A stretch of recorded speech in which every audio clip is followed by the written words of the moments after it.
C'est ce qui reste de la maison d'Ahmed. C'est avec le cœur lourd et le regard perdu qu'il contemple sa maison réduite à néant.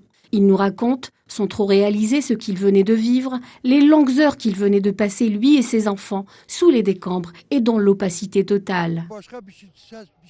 J'étais debout devant la porte de ma chambre au moment où la terre a tremblé. Mon fils a essayé d'attraper ma main, mais en vain. D'un coup, je me suis retrouvé sous les décombres. J'entendais les cris de mes enfants, mais je ne pouvais pas les voir.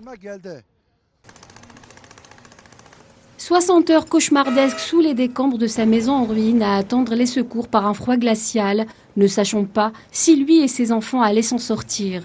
L'émotion est trop vive, Ahmed ne peut contenir ses larmes. J'ai passé 60 heures sous les décombres. Il faisait très froid et la fatigue a eu raison de moi. J'étais terrorisé. Je commençais à perdre espoir d'être retrouvé. Mais soudain, le bruit des engins m'est parvenu et c'est là que j'ai repris espoir.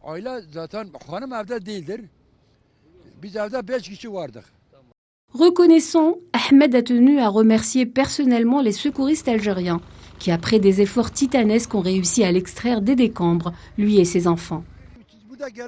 Dieu merci, je remercie énormément les éléments de la protection civile algérienne qui ont déployé d'énormes efforts pour nous sortir des décombres.